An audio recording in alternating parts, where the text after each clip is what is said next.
வெளியாகி உள்ளது. அதனை பார்க்கும் நம் நாட்டினர் ஷாஹித் அஃப்ரிடியை ட்ரோல் செய்து வருகின்றனர்.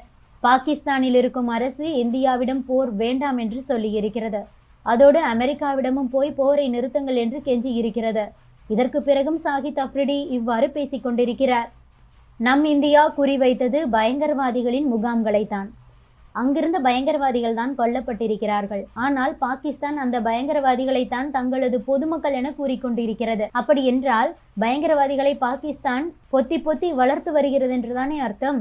பயங்கரவாதிகளின் இறுதிச் சடங்கில் கூட பாகிஸ்தானின் உயரதிகாரிகள் கலந்து கொண்டிருக்கிறார்கள். எவ்வளவு அடி வாங்கினாலும் பாகிஸ்தானுக்கு பத்தாது போல தொடர்ந்து பயங்கரவாதத்தை ஊக்குவித்து வருகிறது. பயங்கரவாதிகளை இந்தியாவின் எல்லைக்குள் அனுப்பி இங்கு அமைதியை சீர்குலைத்து வருகிறது. இதுதான் பாகிஸ்தானின் நோக்கமே. ஆனால் அப்படிப்பட்ட பாகிஸ்தானிற்கு இந்தியாவில் இருக்கும் பலரும் ஆதரவாக இருக்கிறார்கள். போர் நிறுத்தத்துக்கு நடுவேயும் கூட பாகிஸ்தான் அத்துமீறி தாக்குதல் நடத்த முயற்சி செய்திருக்கிறது. நேற்று இரவு கூட ஜம்மு காஷ்மீரின் பல இடங்களில் ட்ரோன்கள் மூலம் தாக்க முயன்ற போது அதனை நம் நாடு முறியடித்துள்ளது. தற்போது மீண்டும் பதற்றம் ஏற்பட்டுள்ளதால் சில முக்கிய இடங்களிலிருந்து விமான சேவைகளை ரத்து செய்வதாக இண்டிகோ மற்றும் ஏர் இந்தியா நிறுவனங்கள் அறிவித்திருக்கின்றன. மக்கள் யாரும் பாதிக்கப்படக்கூடாது, போரை நிறுத்த வேண்டும் என்று சொல்லி 2 நாடுகளும் ஒப்புக்கொண்ட பிறகுதான் போர் நிறுத்தப்பட்டிருக்கிறது. இருப்பினும் கூட பாகிஸ்தானிலிருந்து அவ்வப்போது ட்ரோன் தாக்குதல்கள் நடந்து வருகிறது என்றால் பாகிஸ்தானில் ஆட்சி செய்வது யார்?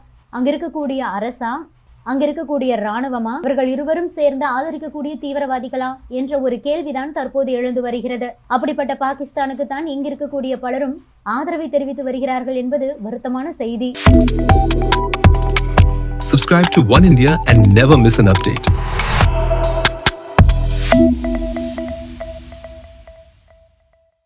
பகல்காமில் பயங்கரவாதிகள் நடத்திய துப்பாக்கி சூட்டுக்கு பதிலடியாக நம் நாடு பாகிஸ்தானை பந்தாடியது. பாகிஸ்தானில் செயல்பட்டு வந்த 9 பயங்கரவாதிகள் முகாம் 3 விமானப்படை தளங்களை அழித்தது. நம் நாட்டின் அதிரடி தாக்குதலை சமாளிக்க முடியாமல் பாகிஸ்தான் நம்மிடம் சரணடைந்தது. தயவு செய்து போரை நிறுத்துங்கள் என்று இந்தியாவிடமும் போரை நிறுத்த உதவுங்கள் என்று அமெரிக்காவிடமும் பாகிஸ்தான் கெஞ்சியது. அதன் பிறகுதான் மோதல் கைவிடப்பட்டிருக்கிறது.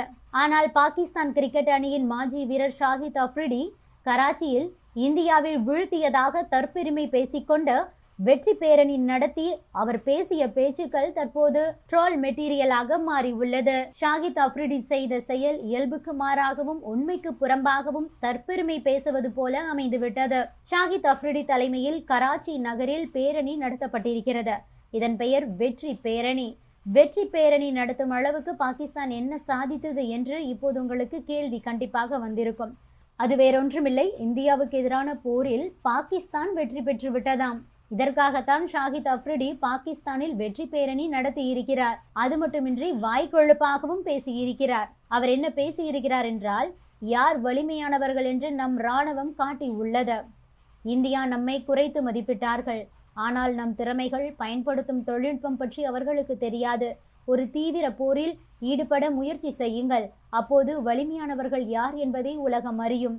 பிரதமர் மோடி பாகிஸ்தானுக்கு கிரிக்கெட் அணியை அனுப்பி வைக்க மாட்டீர்கள். அங்கு பாகிஸ்தானுக்கு எதிராக வெறுப்பு என்பது பரப்பப்பட்டு வருகிறது. இது எந்த வகையான மனநிலை?